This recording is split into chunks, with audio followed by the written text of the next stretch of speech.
আবু জেহেলের মাধ্যমে আমার রাসূলুল্লাহর অনেক আঘাত হেনেছে। এজন্য এই দুজন পিচ্চি বাচ্চার মনের ভেতরে এই জল্পনা কল্পনা, আমাদের দেখলে কাফেরেরা বলবেন আমরা যুদ্ধ করতে এসেছি।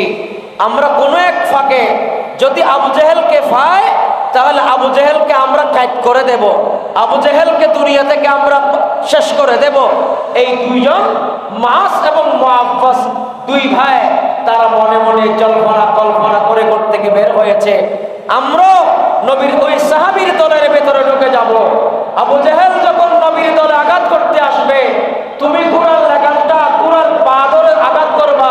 আবু জেহেল যখন পড়ে যাবে, আমি তার গলার মধ্যে ছুরি চালিয়ে দেব। মদিনার অলিতে গলিতে বিজয়ের পতাকা উড়িয়ে যাবে। আবু জেহেল হত্যা হয়েছে, সবাই স্লোগান দেবে, বদরের ময়দান আজ বিজয় হয়েছে। জোরে বলুন না সুবহানাল্লাহ। বদরের ময়দানে যারা যুদ্ধের ময়দানে গিয়েছেন, শহীদ হয়েছেন, অথবা যারা গাজী হিসেবে ফিরে এসেছেন, সবাইকে আসহাবে বদর বলা হয়। বদরটা মদিনা শরীফ থেকে 150 কিলোমিটার দূরে এই বদর অবস্থিত। বদরে বিশাল একটি কবরস্থান, বদরি সাহাবীদের বিশাল একটি কবরস্থান রয়েছে। সেই বদরে 14 জন শহীদের নাম লেখা রয়েছে। বদরের পাশেই আবু জেহেলকে যেই জায়গায় হত্যা করা হয়েছিল, মাস এবং মুআফফাস, এই ছোট ছোট বাচ্চা ঘরের থেকে বের হয়েছে। যুদ্ধ করার আমাদের কোনো বয়সই নেই, কিন্তু ইসলামের অনেক ক্ষতি আবু জেহেল করছে। আবু জেহেলের মাধ্যমে আমার রাসূলুল্লাহর অনেক আঘাত হেনেছে। এজন্য এই দুজন পিচ্চি বাচ্চার মনের ভেতরে এই জল্পনা কল্পনা, আমাদের দেখলে কাফেরেরা বলবেন আমরা যুদ্ধ করতে এসেছি। আমরা কোনো এক ফাঁকে যদি আবু জেহেলকে পাই তাহলে আবু জেহেলকে আমরা কাট করে দেব, আবু জেহেলকে দুনিয়া থেকে আমরা শেষ করে দেব। এই দুইজন মাস এবং মুআফফাস দুই ভাই তারা মনে মনে জল্পনা কল্পনা করে থেকে বের হয়েছে। আমরা নবীর ওই সাহাবীর দলের ভেতরে ঢুকে যাব। আবু জেহেল যখন নবীর দলে আঘাত করতে আসবে, তুমি কুরআন লাগামটা কুরআন পা ধরে আঘাত করবা। আবু জেহেল যখন পড়ে যাবে, আমি তার গলার মধ্যে ছুরি চালিয়ে দেব। মদিনার অলিতে গলিতে বিজয়ের পতাকা উড়িয়ে যাবে। আবু জেহেল হত্যা হয়েছে, সবাই স্লোগান দেবে, বদরের ময়দান আজ বিজয় হয়েছে। জোরে বলুন না সুবহানাল্লাহ। আমার ভাইয়েরা,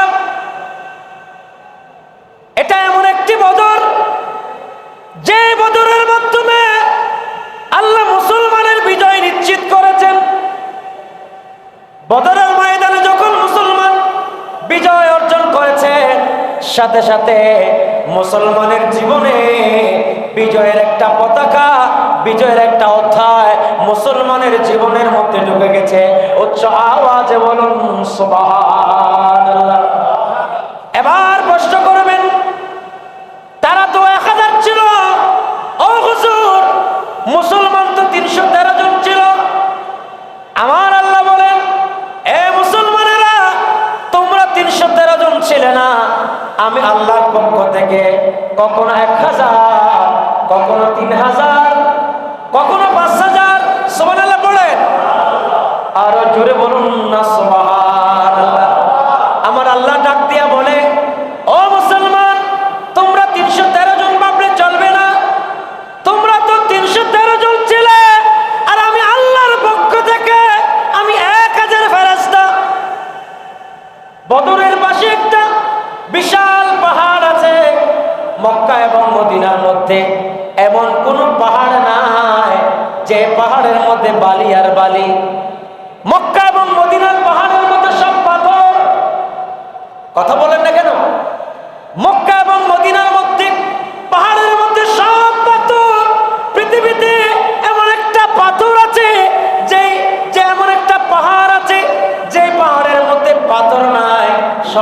আলী, এটার নাম জবলে মালাইকা। আমার আল্লাহ রহমতের ফেরেশতা নাজিল করে সেখানে নাজিল করেছে, আর ওই ফেরেশতা সেখান থেকে বদরের ময়দানের মধ্যে যুদ্ধ করতে গেছে। উচ্চ আওয়াজে বলুন সুবহান। রহমতের ফেরেশতা যেখানে নাজিল করবেন বিতালাতাতি আলাফিন মিনাল মালাইকা, এক ইবারতের মধ্যে কুরআনুল কারীমের আয়াতের মধ্যে এভাবে আছেন, আরেক আয়াতের মধ্যে আছে বিখামসাতি আলাফিন মিনাল মালাইকা। আমি আল্লাহর পক্ষ থেকে ও নবী আপনাকে আমাকে এমন মনে হয়েছে আপনার সৈন্য সামগ্রী কম, আমি আল্লাহর পক্ষ থেকে ৫,০০০ ফেরেশতা আপনি রাসূলকে দান করলাম। ১,০০০ দিনের পরে আল্লাহ আবার ঘোষণা দেন বিতালাতাতি আলাফিন মিনাল মালাইকা।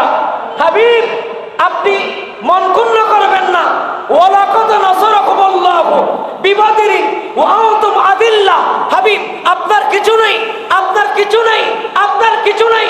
আপনাকে নিজে নিজে আপনি নিজেকে এতিম ভাবতেছেন, আমি আল্লাহর পক্ষ থেকে বিখামসাতি বিতালাতাতি আলাফিন মিনাল মালাইকা, আই আল্লাহর পক্ষ থেকে আরো ৩,০০০ ফেরেশতা দিলাম।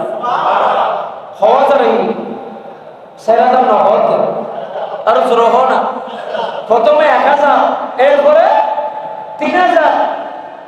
আমার নবীর সাহাবায়ে কেরাম যুদ্ধের ময়দানে যুদ্ধ করেন।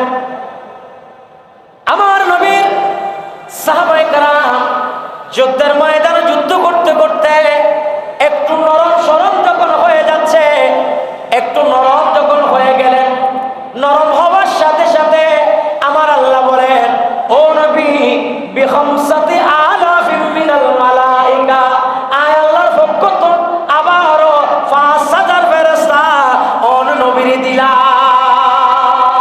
ইসলামের বিজয়ের নিশানা যেখান থেকে শুরু, আর সেই বদর দিবসকে আমরা চিনি না। কত মসজিদে ঐতিহাসিকভাবে এই দিবস পালন হয়। বদর দিবস সাজসজ্জা করে আপনার মসজিদ সাজিয়ে কত সুন্দর আপনার এই দিবস পালন হয়। কারণ এই দিবস নইলে তো অনেক হিন্দু মধ্যতায় যেত, দাঁড়াইয়া যায় যেত। এই দিবসের মাধ্যমে আল্লাহ মুসলমানকে শক্তিশালী করেছেন। এই জন্য চাইলে একজনও আপনারা একটা বদর দিবসকে উপলক্ষ করে ঘরের মধ্যে আয়োজন করলে আপনার অনেক টাকা খরচ, মসজিদে করলে সামান্যটুকু তবরুক আর কিছু হাদিয়ার ব্যবস্থা করলে একটা বদর দিবসের আয়োজন হবে, রাজকীয় বদর দিবস আয়োজন হবে, আপনার মা বাবার ইসালে সওয়াব হবে। আপনার যতদিন বাঁচবেন ততদিন এটা আপনার জন্য, এই বদর দিবস আপনার জন্য ওসিলা হবে। কিতাবত ইয়েল লেখেতে বদর দিবসের উসিলাতে যদি অনেকে দোয়া করে আল্লাহ এবার দোয়া কবুল করুন, সুবহানাল্লাহ। না বদর দিবস এই যে ৩১৩ জন সাহাবী, ওখান থেকে ২ জন সাহাবীর নামও নিয়ে যদি আপনি দোয়া করেন, যিনি দোয়া কবুল করবেন তিনি কে? বলেন না তিনি কে? আল্লাহ। এগুলো আমাদের বুঝতে হবে। বদরের ফজিলত যদি আমি আপনাকে বলি, আসহাবে বদরের ফজিলত হচ্ছে রাসূল করিম সাল্লাল্লাহু আলাইহি ওয়াসাল্লামের ভালোবাসা একটা বহিঃপ্রকাশ হচ্ছে আসহাবে বদরকে ভালোবেসে ওই দিবসে আয়োজন করা। এটা নবীকে ভালোবাসার একটা বড় প্রমাণ। কিতাবে লিখতেছে, এটা আমার কথা নয়। আরেকটা হচ্ছে আসহাবে বদরে হাদিসে কুদসির মধ্যে আছে যে বলা হয়েছে তোমরা যা চাও আজ তোমাদেরকে তা দেওয়া হবে, তোমরা যা চাও তা করতে পারো, নিশ্চয়ই তোমাদের জন্য জান্নাত ওয়াজিব হয়ে গেল। বদরের দিনের কি গুরুত্ব, কি ফজিলত, কি মর্তবা! আল্লাহ আমাদের সবাইকে কবুল করো। আর একটু জোরে বলুন না আমিন। এই বদর আমাদেরকে জানতে হবে। যেমন বিশেষ করে বদরের সাহাবীদের নাম মুবারক তেলাওয়াত করা হলে, কারণ এখানে তো ৩১৩ জন সাহাবীর নাম, বদরের আলোচনা হলে ওই ৩১৩ জন সাহাবীদের কিছু জীবনী নিয়ে আমরা আলোচনা করতে পারি। আপনার আলোচনাটা শুনলেন, বদরে কারা কারা জীবন দিয়েছেন, বদরের মধ্যে কার অবদান কেমন ছিল, কারা কিভাবে শাহাদাত বরণ করেছেন, এগুলো হচ্ছে কথা। এবং বদরের সাহাবীদের মাহফিল করলে আল্লাহ জটিল কঠিন রূপ থেকে শাহাদাত করবেন, সুবহানাল্লাহ বলেন। এবং বদরের সাহাবীদের নাম নিয়ে আপনি যদি বাসায় লিখে রাখেন, বাসার মধ্যে টাঙিয়ে রাখেন, বিভিন্ন বালা মুসিবত, সুদ ডাকাত, এখন তো সুদ ডাকাত পড়ে গেছে, কোন সময় সুদ ডাকাত আসি আপনাকে নিয়ে যাচ্ছে সেটা আপনি বলতে পারবেন না, অবস্থা বড় কঠিন। এই মুহূর্তে বালা মুসিবত থেকে বাঁচার জন্য যদি আপনি চান, তাহলে অনিষ্টতা থেকে বাঁচতে হলে আপনি এই নামগুলা আপনারা এখানে লিখে রাখতে পারেন। আল্লাহ আমাদের সবাইকে বদরের ফজিলত বুঝে আমাদের জীবনে আমল করা তৌফিক দিন। আগামীকাল কয় রমজান? 17 রমজান। কি দিবস? বেকুনো খনাবাজি, বদর দিবস। কি দিবস? বদরি। আর কি সদর বদর? বদরিটা কি বলেন? এতক্ষণ তো বললাম। বদর ইসলামের একটি অন্যতম যুদ্ধ। সুবহানাল্লাহ পড়ে। ইসলামের একটা অন্যতম যুদ্ধ। আল্লাহ রাসূল যেসব যুদ্ধ করেছেন, আল্লাহ যেসব যুদ্ধের কথা আমার নবীকে বলেছেন, তার ভিতরে একটা হচ্ছে বদর দিবস। এই বদর দিবসের ব্যাপারে কুরআনুল কারীমার এভাবে সূরা আল ইমরানের 3 নম্বর পারা 123 নম্বর আয়াতে আল্লাহ বলেছেন, ওয়ালাকাদ নাসারাকুমুল্লাহু বিবদরিন ওয়া আনতুম আদিল্লা ফাত্তাকুল্লাহা লাআল্লাকুম তাশকুরুন। হাবিব, আপনি আল্লাহকে ভয় করেন, আল্লাহর শুকরিয়া আদায় করেন।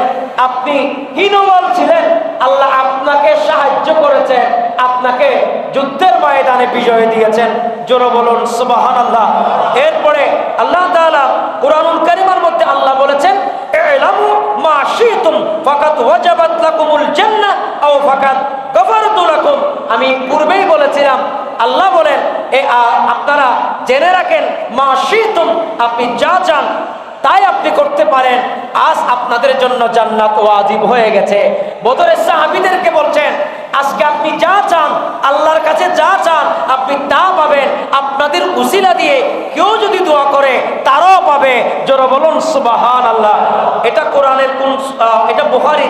এবার রাসূল সাল্লাল্লাহু বলেছেন যে ইমাম বুখারী রাহমাতুল্লাহ আলাইহি 8 নম্বর খণ্ড 57 নম্বর পৃষ্ঠা 57 নম্বর পৃষ্ঠার মধ্যে এই হাদিস আমার নবী বলেছেন, আজকের দিনে তোমরা যা চাও তা পাবে। একটু জোরে সোরে বলুন সুবহানাল্লাহ। তাহলে বুঝেছেন, বদর এটা একটি যুদ্ধ। বলেন না ভাই, বদর এটা একটি, সবাইকে বলতে হবে বদর এটা একটি। এটা সংগঠিত হয়েছিল কত রমজান? 17 রমজান। এটা মদিনা শরীফ থেকে কত কিলোমিটার দূরে? 150 কিলোমিটার দূরে। কত কিলোমিটার দূরে? 150 কিলোমিটার দূরে। বদর এটা এমন একটা যুদ্ধ, ইতিহাসের সবচেয়ে গুরুত্বপূর্ণ একটি যুদ্ধ। এটা হচ্ছে বদর যুদ্ধ। একটু জোরে বলুন সুবহানাল্লাহ। বদরের মধ্যে মুসলমানের সংখ্যা কত ছিল? 313 জন। কাফেরদের সংখ্যা কত ছিল? 1000 জন, মতান্তরে 1300 জন। আচ্ছা, এই বদর যুদ্ধ আপনার যুদ্ধ এটা 2 হিজরির মধ্যে সংগঠিত হয়েছিল। কত হিজরি? দ্বিতীয় হিজরি। কত হিজরি? দ্বিতীয় হিজরিতে সংগঠিত হয়েছিল। আর এই যুদ্ধের ফলাফল হচ্ছে, এই যুদ্ধের মধ্যে আল্লাহ মুসলমানদেরকে বিজয় দিয়েছেন। আর একটু জোরে বলে। এখান থেকে আমাদের শিক্ষা নিতে হবে, আমরা সাহস করে এগিয়ে যেতে হবে। আমরা তো এখন দিন দিন ফিসে দেখতেছি, ঈসা মাসের ফিসে যা আর ফিসে দেখতে সামনে আরা যেতে পারি, আর তোর সামনে মিকে জন করিব। আমাদেরকে সামনে যেতে হবে, আমরা পিছনের ইতিহাসে গেলে হবে না। আমাদেরকে বুক ভরার সাহস নিয়ে এগিয়ে যেতে হবে। মুসলমানদেরকে এই যে ইরান আজকে দেখাচ্ছে, ইরান সাহস করে সারা পৃথিবীকে দেখিয়ে দিচ্ছেন। ইরান আজকে দেখিয়ে দিয়েছে বাতিলকে কিভাবে পরাজিত করতে হয়, কাফিরকে কিভাবে পরাজিত করতে হয়। একটা ইরান আজকে সবাইকে দেখিয়ে দিচ্ছে।